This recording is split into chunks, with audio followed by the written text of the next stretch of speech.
Muy bien, ya estamos con más de casi las dos terceras partes de los alumnos que corresponden a esta asignatura, así que podemos iniciar el trabajo que nos han encomendado el día de hoy. Bueno, vamos a revisar un síndrome que es el corolario de todos los síndromes que han revisado hasta el día de hoy, ¿no? La uropatías obstructivas como un problema que puede ocasionar diferentes procesos infecciosos y traumáticos en la vía urogenital, ¿no? La uropatía obstructiva por sí solo es un gran problema, es un síndrome que puede compartirse por los órganos adyacentes a la uretra y al uréter, fundamentalmente hacia la vejiga, y puede ocasionar entre otras causas, la insuficiencia renal crónica en forma ascendente. Entonces, vamos a revisar esta patología sindrómica desde el punto de vista de lo que ustedes deben conocer. Eh, Siempre comenzamos por la definición, ¿no? ¿Qué es la uropatía obstructiva? Es la presencia de un obstáculo mecánico o funcional al flujo de la orina en alguna parte del aparato urinario desde el área cribosa papilar del riñón hasta el exterior, o sea, hasta el meato urinario. Esta uropatía obstructiva, entre otras causas, pueden ser y producirse por una hidronefrosis, ¿no? Es decir, la dilatación de la pelvis y los cálices renales, la hidronefrosis cuando el problema es alto, ¿no? Puede ser el corolario de una obstrucción baja, ¿no? En la zona por debajo de la vejiga o la misma vejiga, y también se puede producir una nefropatía obstructiva. En este caso es consecuencia de la obstrucción sobre el parénquima renal. En todos estos casos, sea hidronefrosis o nefropatía obstructiva, en el camino o hacia la cronicidad, paralelamente pueden producir una uropatía obstructiva. Pues bien, la uropatía obstructiva tiene presentaciones clínicas y estas pueden ser agudas o crónicas, pueden ser también completas o incompletas de acuerdo al grado de obstrucción que existe, ¿no? Y pueden ser infravesical o supravesical de acuerdo a la localización de la obstrucción. Tenemos como punto de referencia la vejiga, ¿no? Entonces, ese es el detalle. Vamos por ahí. Acá les presento lo que ya ustedes conocen, ¿no? El tramo superior, con, cuyo componente son los uretes, la pelvis renal y el riñón propiamente dicho, el parénquima. Y por debajo, la vejiga y la uretra.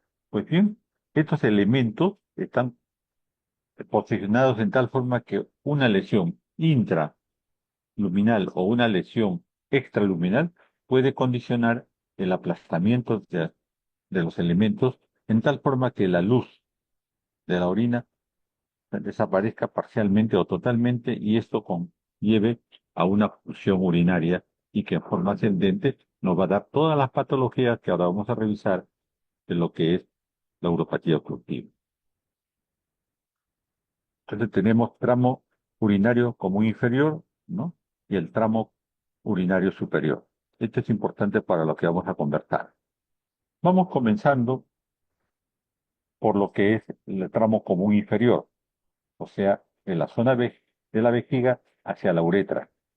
En este caso, ¿no? Los compromisos del tramo común inferior pueden deberse a la esteanosis del cuello vesical, pueden deberse a patologías dentro de la uretra posterior, ¿no?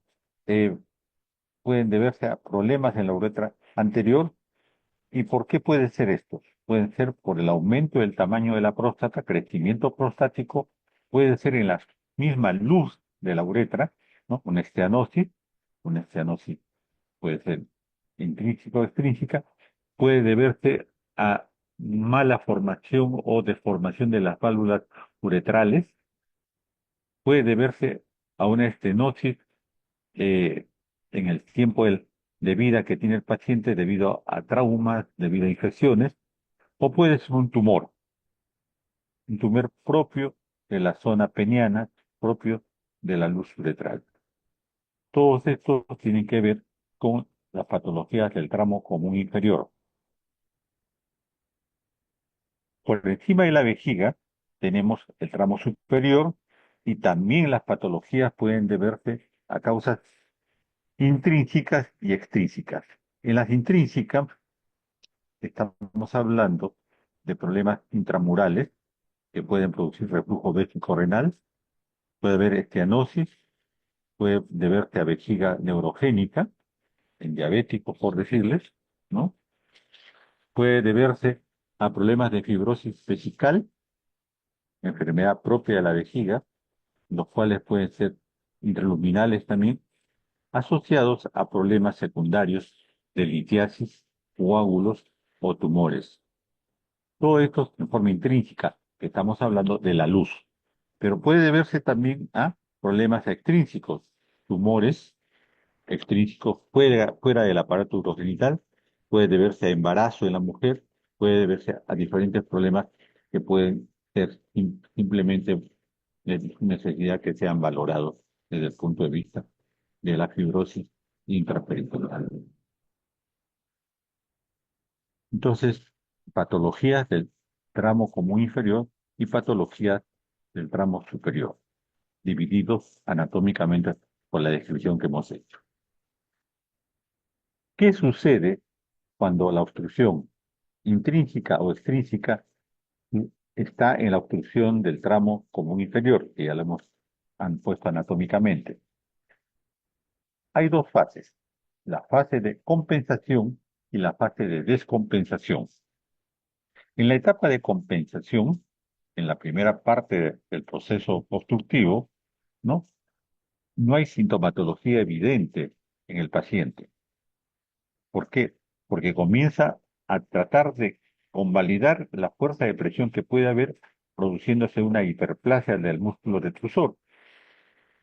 Las trabéculas, las celdas aumentan de tamaño y producen unos divertículos para, para desviar la presión. En este momento, en la etapa de compensación, en la que no es aparentemente sintomatología, el vaciamiento urinario sigue siendo completo. Sabemos que la presión normal de la orina intravesical es de 30 a 40 milímetros de agua como presión. Pues bien, en este momento ya la presión vesical comienza a aumentar. Hiciéramos un manómetro para ver la presión intravesical, ya en este momento tenemos 50 a 100 milímetros de agua. Comienza a sensibilidad vesical. El paciente tiene mayor valoración de su zona perineal, porque de todas maneras puede haber una incomodidad, una insatisfacción. Comienza a disminuir la capacidad funcional, el umbral de deseo de orinar disminuye, en la evolución de la misma puede haber colaquiuria, que ya saben la definición. Al haber sintomatologías irritativas, puede producir urgencia misional.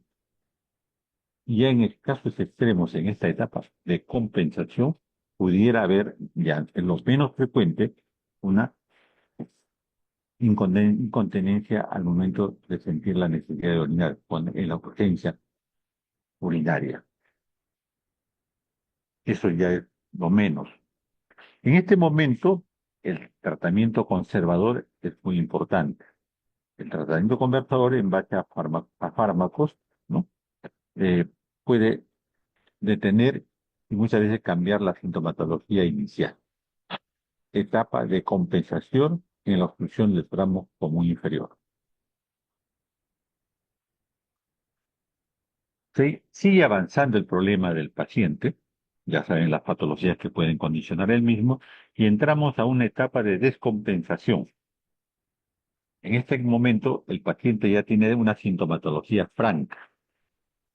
Si nosotros valoramos anatómicamente el estado vesical, habrá una obstrucción prolongada debido a que hay agotamiento de la hiperplasia, hay una disminución de la capacidad contráctil, que ya se veía en la primera, y el músculo detrusor, el músculo de la vejiga, pierde todo el tono y entra en una hipotonía vesical.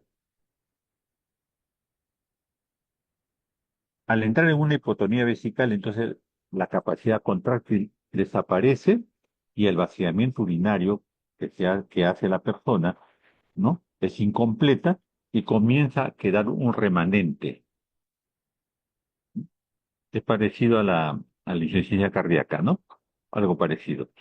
Ahí aparece el residuo postmiccional. Pues bien, este residuo postmiccional, este residuo de la vejiga, comienza a aumentar de volumen. Asociados a ellos tenemos dificultad para orinar, hay disminución del flujo miccional, el caudal comienza a disminuir, la polaquiuria se hace más evidente. En esta etapa de descompensación, el paciente puede orinar espontáneamente, por lo tanto se produce una incontinencia por rebosamiento de la vejiga y llega un momento en la que puede haber un globo vesical, la obstrucción ha sido total y se produce una retención completa de orina. Etapa de descompensación.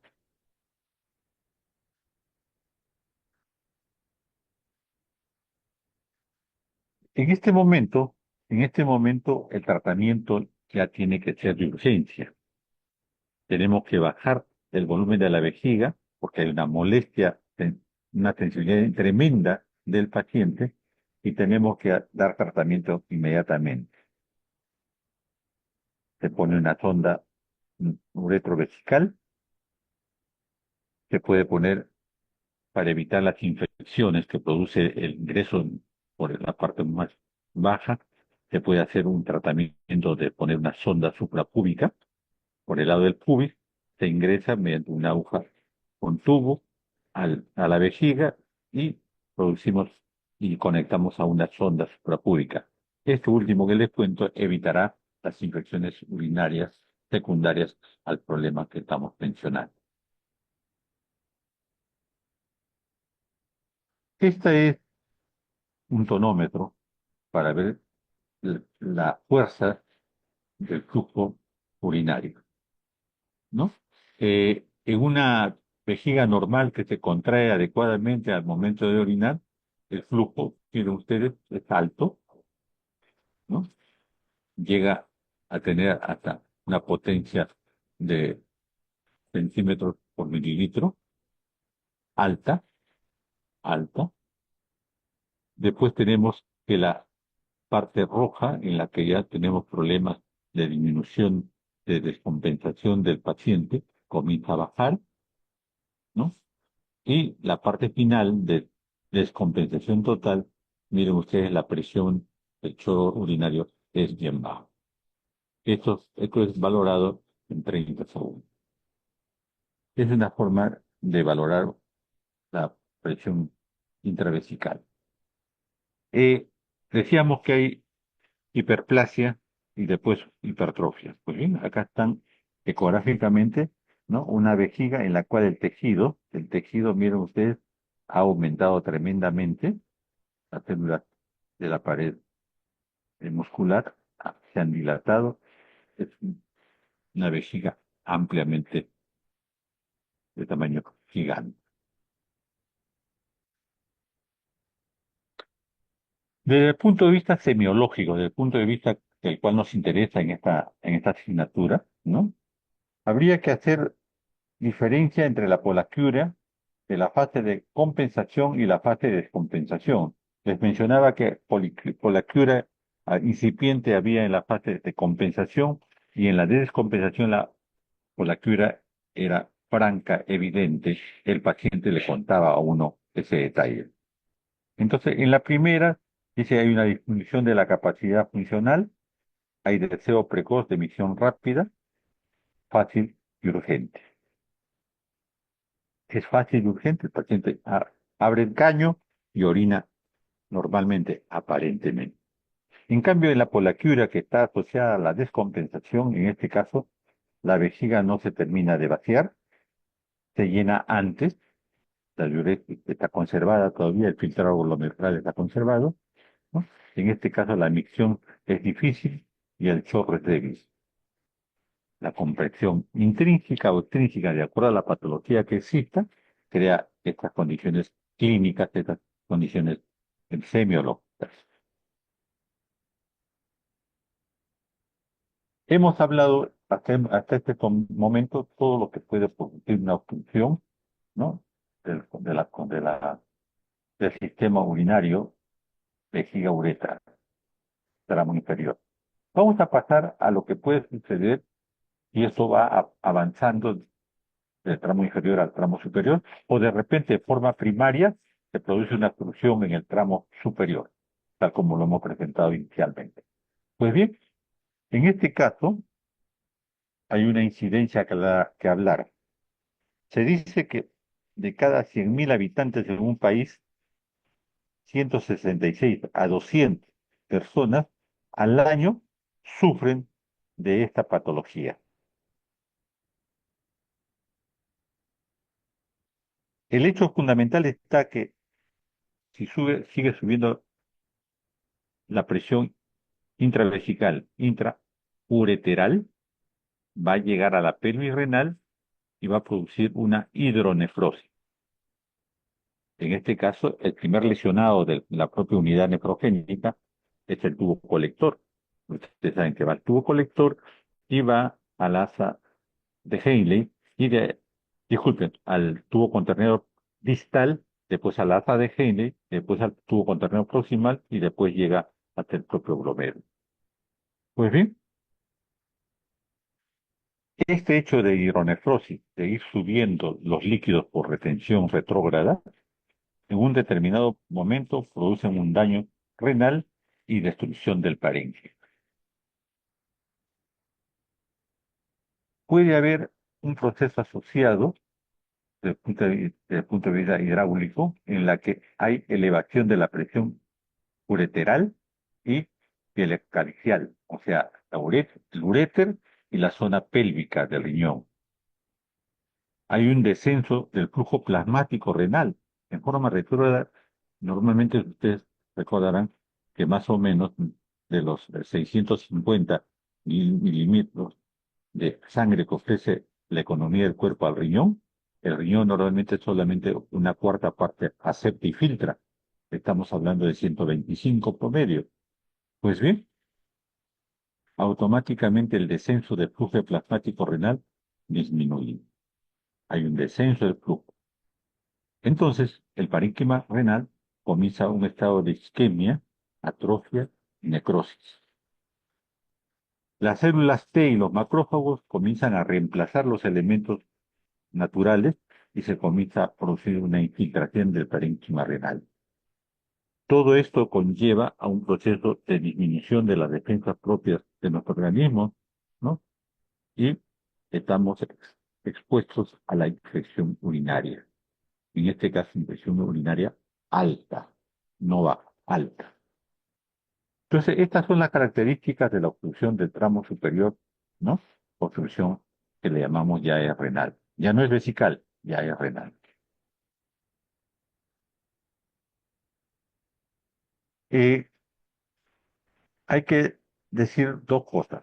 La vía urinaria propiamente dicho, la vejiga sufre una hipertrofia, una hiperplasia, hay sustitución de tejido conectivo.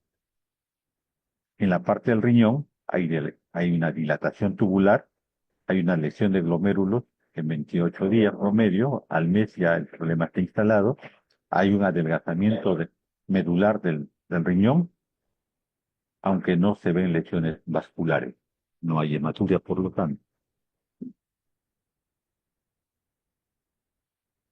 Eh, Hay estudios hechos de cuánto pueda soportar un riñón en una hidronefrosis o algún elemento de patología obstructiva. Entonces, se ha hecho en perros, ¿no? La clampación de los uréteres y se ha estudiado en cuánto tiempo se comienzan a producir las lesiones. Si yo clampo, ajusto y no dejo que salga la orina en los perritos por 2 semanas, y a las 2 semanas yo desclampo, la recuperación es completa. No hay daño renal. A las 3 semanas ya hay una nefritis de- porque se aborda casi el 46% de superficie renal. A las 4 semanas solamente le queda 35%. A las 6 semanas, si no se ha desclampado, ya el daño de los dos riñones es definitivo. Así usted saque la clampación es definitivo.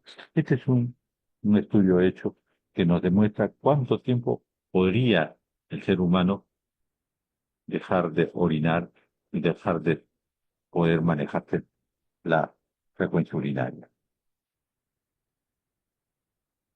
Lógicamente que en humanos, en seres humanos, la mejor capacidad de recuperación existe y se ha comprobado que los problemas suceden, ¿no? Hasta los 69 días. O sea, podemos resistir 2 meses y 10 días promedio sin orinar, sin daño renal, haciendo que después podamos hacerlo, ¿no? En forma manual, en forma médica, y el riñón puede conservar su estructura eh, morfológica adecuada. 69 días. Son estudios hechos en forma de investigación.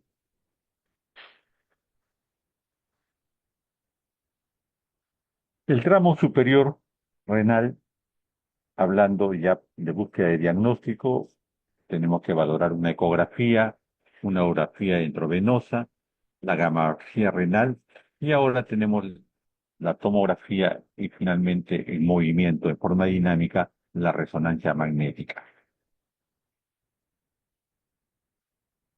El riñón obstruido tiene mecanismos de defensa que tratan de evitar su lesión, ¿no? Hay que tener en cuenta que progresivamente hay una rotura del fornix, hay un reflujo pielo-linfático, hay un reflujo pielo-venoso y finalmente una hipertrofia o hiperplasia de los rincones.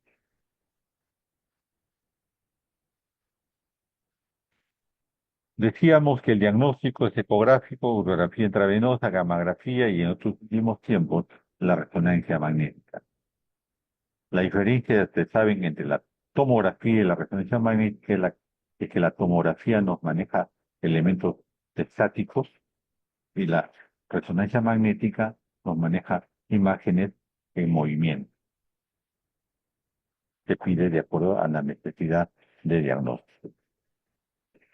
Con todo esto, entonces, para llegar al diagnóstico tenemos que hacer una buena expresión clínica en la anamnesis, ¿no? Valorar lo que el paciente nos cuenta de su problema. Hay que tener en cuenta que hay problemas como el cólico nefrítico que puede producirse por los cálculos renoureterales y producir la hidronefrosis y posteriormente la obstrucción. Puede ser un primer momento en la fase de compensación totalmente asintomático, pero en la segunda fase sintomática podemos llegar hasta la pérdida de la unidad renal. Ya les he mostrado lo del perrito, de los perritos, ¿no? Cómo pueden resistir la clampación de los uretas.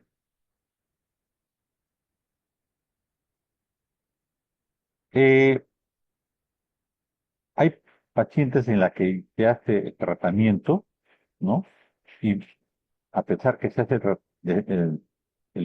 la desclampación, el tratamiento de sustitución, el tratamiento de antiinflamatorio, el tratamiento adecuado, podemos tener un síndrome que está en relación al fluido, a la recuperación del volumen urinario, del fluido urinario, ¿no? Eh, Después del tratamiento que hemos hecho de la desobstrucción, hay una marcada poliuria, ¿no? Sobre todo en los pacientes que han tenido problema bilateral. Hay un incremento de la excreción de potasio, magnesio y calcio, por supuesto el sodio. Entonces tenemos que tener mucho cuidado porque el perder sodio, el perder potasio, magnesio y calcio pueden crear un problema de descompensación metabólica. También hay alteraciones hidroelectrolíticas, ¿no? Que hay que revisar en los pacientes que están desobstruidos. No es que te deje muy bien, ya quedé, ya está la vía libre, no. Hay que valorar los elementos, ¿no? Eh, electrolíticos. Podemos tener un problema de respuesta fisiológica de un volumen extracelular muy expandido y por consecuencia la obstrucción y la retención transitoria de la urea y la creatinina. Puede valorarse en problemas de obstrucción alta la hematuria como parte final de la desobstrucción. Por lo tanto, el tratamiento tendrá que ir acompañado para que esto se maneje en forma adecuada de una sonda uretral o suprapúbica, ¿no?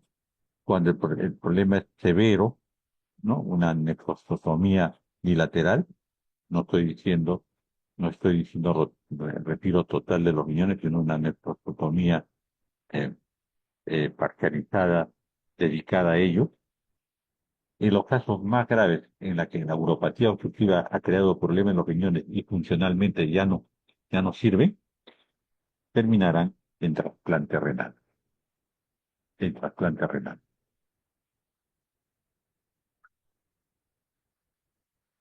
Eh, en esta reunión también me han pedido que les hable del cólico nefrítico. El cólico nefrítico es un dolor de tipo cólico, tal como dice su nombre, y que aparece en la fosa lumbar. Miren ustedes en la parte derecha, acá en la zona lumbar, ¿no? El dolor se acompaña y migra en la parte anterior, ¿no? Hacia el hipogastrio y puede llegar hasta los genitales externos. Y puede ir acompañado de náuseas, de vómitos y un escozor miccional asociada a la polaquiuria. El cólico nefrítico. El cólico es arriba, en la zona lumbar, en la zona renal, donde hacemos la puño-percusión. Acá un paciente que emergencia, cómo está sentado y cómo es que llega con cólico nefrítico, ¿no? Y la posición de casi desmayo por lo intenso que es, ¿no? Esto sucede generalmente cuando el cálculo está arriba, justo en la pelvis renal. Si usted no ha avisado hacia la puño percusión lumbar, puede producir un dolor intenso. Lógicamente dirá, ya está hecho el diagnóstico, pero el paciente puede desmayar. Después ustedes tienen que los puntos dolorosos renureterales pueden hacerse positivos de acuerdo a la migración del cálculo, que se queda atascado en las curvaturas fisiológicas, ¿no? La primera curvatura, en la segunda curvatura o cuando ingresen los uréteres por detrás de la vejiga, en la tercera curvatura.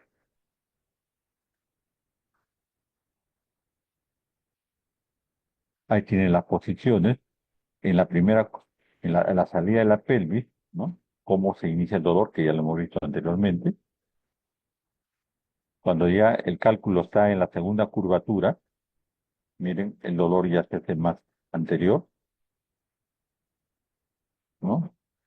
Y cuando está para el ingreso a la vejiga, ya el dolor, ya más que suprapúbico, es en la parte baja del perineo.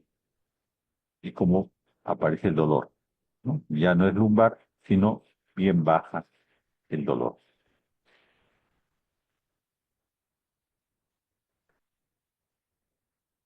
Síntomas clínicos sugerentes de litiasis vesical, el dolor hipogástrico y hematuria. La hematuria, ¿no? Hay que tener en cuenta, diferenciar de las que se producen después del ejercicio o la de devolución prolongada, el caminar prolongadamente. ¿No? Hay que diferenciar que los elementos clínicos en relación a la interrupción del chorro de orina por un dolor irradiado de la uretra hacia el glande puede hablarnos del cálculo que está migrando y que ha pasado la vejiga y está en el tramo posterior de la uretra, concomitantemente a la litiasis vesical, ya también, ya no es renal sino vesical, ¿no? Estas pueden condicionar, sobre todo en el varón, infecciones urinarias recurrentes. En la mujer hay que diferenciar las infecciones urinarias propias de la mujer. Pero en el varón, las infecciones urinarias recurrentes están más relacionadas a la litiasis vesical. Muy bien, voy a hacer la pregunta de estilo. Por favor, pónganse, lean ustedes la pregunta. En la mujer, ¿cuál es la causa más frecuente de uropatía obstructiva? Deducción lógica de lo que hemos conversado.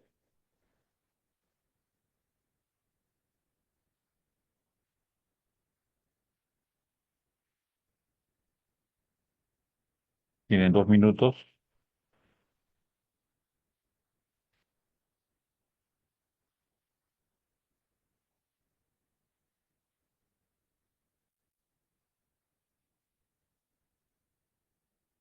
Solamente es poner una palabra.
Ok, damos por cerrada la respuesta. A ver, te doy 2 minutos, 20 segundos más. Ya, 3 minutos.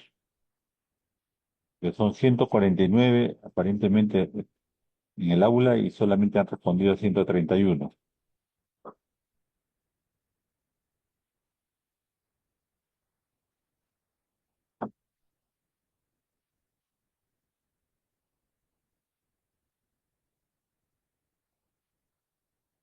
Listo, cerramos.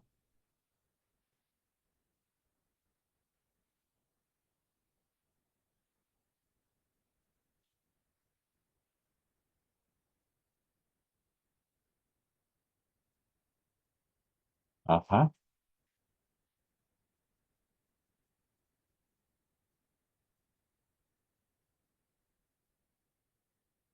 ya, está bien. ¿Sí? La litiasis fue, ¿no? La litiasis renal ureteral, lógico. Litiasis renal, urolitiasis, me hablan de cálculos urinarios.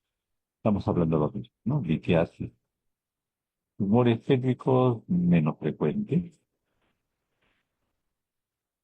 Embarazo existe, pero es menos frecuente. Muy bien, ya. Ok, damos por terminada esta parte.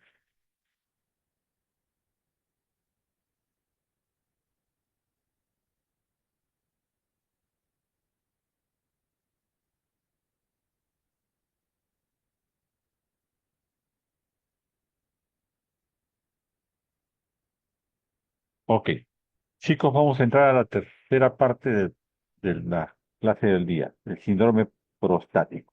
Hemos hablado de uropatía obstructiva principalmente, hemos hablado de cólico nefrítico y vamos a hablar de síndrome prostático. Es rápido.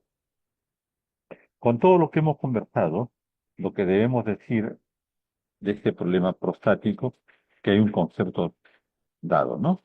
Dice que desde el punto de vista histopatológico está caracterizado por el crecimiento benigno del tejido prostático, que ocasiona una obstrucción de la salida del tracto urinario inferior.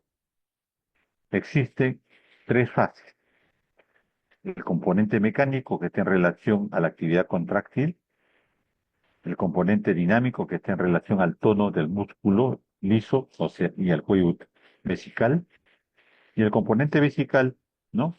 El componente vesical, que está en relación a las contracciones involuntarias que el músculo detrusor puede tener al final del problema. Entonces, el problema prostático es el crecimiento de la próstata, que va a crear un problema mayor.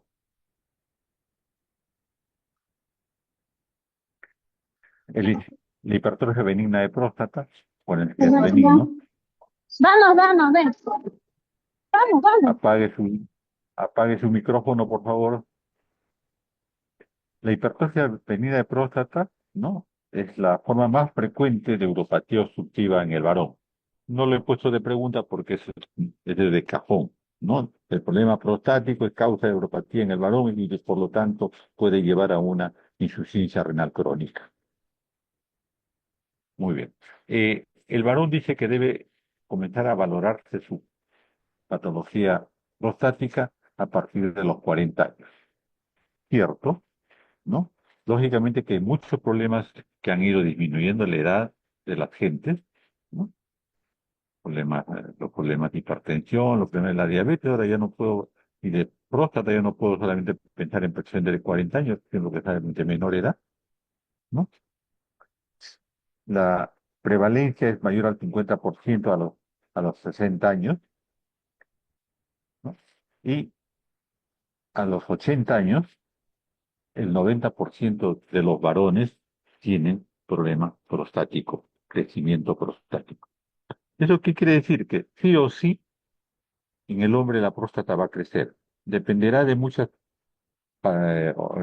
elementos fisiológicos y fisiopatológicos, que la próstata crezca más lentamente y por lo tanto cree sintomatología menor. Pero todos los hombres estamos expuestos a tener próstata crecida, a enoma de próstata. Los factores de riesgo por encima de los 50 años, ¿no? Los problemas, de acuerdo a la raza, son los más oscuritos, ¿no? Y los chinitos. Factores hereditarios, mayor concordancia con los gemelos homocigóticos. Mayor concordancia cuando hay un desequilibrio de andrógenos y estrógenos. La obesidad, la dieta rica en grasas saturadas, ¿no? Pueden aumentar la incidencia del adenoma de próstata. En cambio, las dietas ricas en carotenos y fitoestrogénicos pueden tener una acción protectora, el crecimiento es más lento, ¿sí? Factores de riesgo. Se produjo el adenoma de próstata, entonces dependerá del tamaño que, que vaya teniendo para poder decir una clínica. La relación del tamaño de la próstata y la intensidad de los síntomas existe. Mayor tamaño de crecimiento, mayores problemas de origen prostático. Los síntomas del tracto urinario inferior, que es lo que produce el crecimiento prostático por compresión extrínseca, ¿no? Son sintomatologías de vaciado obstructivos o sintomatología de llenado o irritativo. Los obstructivos va a tener el paciente dificultad inicial, chorro débil, lento, goteo postmisional, misión intermitente, vaciado incompleto. Ustedes tendrán a los papás o a los abuelos que dicen, ya no ve, ensucia la taza, ¿no? Del baño. No, no está sucediendo eso, está sucediendo problemas obstructivos. Pero puede estar asociado a algo más grave, en el que el paciente es totalmente incómodo y el paciente busca ayuda médica a través de sus familiares, los irritativos. Va a haber urgencia miccional, va a haber polaquiuria, va a haber micturia. El papá, el abuelo se levanta 3, 4 veces en la noche a orinar, ¿no? Se va a quejar de dolor suprapúbico y finalmente, cuando ha avanzado la obstrucción, va a haber incontinencia. Tienen que hacer ustedes un correlato con el síndrome obstructivo que les acabo de mencionar. El diagnóstico, la anamnesis. La exploración física está en relación a un tacto rectal que no ha cambiado. Los urólogos dejaron de examinar un tiempo, examen clínico, y tuvieron que volver al tacto rectal, porque la mayor evidencia es más fácil el diagnóstico desde el punto de vista del tacto rectal. ¿Qué pruebas de laboratorio para poder distinguir de neoplasia prostática? Claro que sí, el antígeno prostático, ¿no? Básicamente, hay pruebas complementarias, la ecografía, ¿no? La ecografía y el laboratorio nos van a orientar a que este paciente está listo para ser tratado, mayormente mediante operación.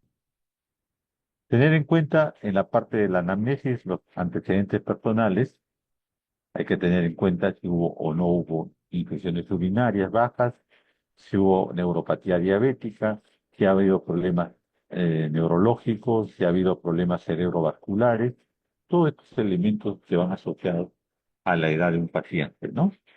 Antecedentes quirúrgicos, lógicamente, para descartar que no sea la próstata, sino otra secuela de algún tratamiento quirúrgico en el abdomen, ¿no? Hay que hablar de enfermedades de transmisión sexual que producen seneque en la luz uretral. Hay que hablar de estenosis uretral, por lo tanto. También tenemos que ver que hay algunos fármacos que producen estrechez de la uretra, ¿no? Hay que producen aumento del tamaño de la próstata, aumentan la velocidad, como son los antidepresivos tricíclicos, los simpático-miméticos para las náuseas, ¿no? Estos afectan el tono uretral y el cuello vesical. Los antagonistas del calcio, los anticolinérgicos, los antihistamínicos disminuyen la contracción vesical. Los diuréticos aumentan el volumen y la frecuencia miccional, aumentan el volumen, llenan más rápido de orina la vejiga. Todo esto es desde el punto de vista de antecedentes. Hay una cartilla que utiliza el seguro que usa de salud, con la cual nosotros, de acuerdo a la sintomatología y al examen físico, podemos marcar un valor en puntaje y poder decir si está ante un problema prostático leve, moderado o grave. El grave, de todas maneras, necesita cirugía, el moderado puede esperar y el leve solamente tratamiento médico. La exploración física del tacto rectal que decíamos que al cual se habían retirado los urólogos porque pensaban que con la ecografía solucionaban todos los problemas, ha vuelto a utilizarse como una forma de diagnóstico más atractivo, más fácil y de menor costo, ¿no? Por lo tanto, hay que valorar la sensibilidad del 45 al 90% y la especificidad del 62 al 74% en relación al valor predictivo positivo. Hay que hacer un diagnóstico diferencial entre hipertrofia benigna de próstata y cáncer de próstata. Generalmente la hipertrofia, su nombre propiamente lo dice, ha crecido la próstata. En cambio, en el cáncer de próstata, no necesariamente la próstata crece, lo que sí puede tener áreas de necrosis que producen dureza, empedrado en la próstata. Y todo eso se valora mediante el tacto rectal, ¿no? Eh, Hay que tener en cuenta que hay criterios de que el médico general, el médico que no tiene la especialidad de urología, puede hacer con su paciente para derivar. No a todos los pacientes inmediatamente los voy a mandar al urólogo. El costo se eleva. Por lo tanto, se ha puesto acá algunas puntuaciones, ¿no? Si yo tengo el antígeno prostático elevado, índice de cáncer de próstata, sospecha de infección neurológica asociada, ¿no? Valorar con el endocrinólogo y todos los demás elementos que necesitamos de acuerdo a la especialidad a la cual recurramos para disminuir, para valorar la sintomatología de próstata. Muy bien, es lo que hemos querido conversar con ustedes, estos tres temas que los ponen a ustedes en el conocimiento de ser capaces de hacer diagnóstico y el tratamiento con diagnóstico y hacerse fácil. Muy bien, chicos, ¿alguna pregunta, un comentario? Todo claro, doctor. Muy bien. Gracias por la escucha y estamos con ustedes siempre a su disposición. Buenas tardes. Me voy a la consulta médica. Gracias, doctor. Gracias, doctor. Buenas tardes. Buenas tardes.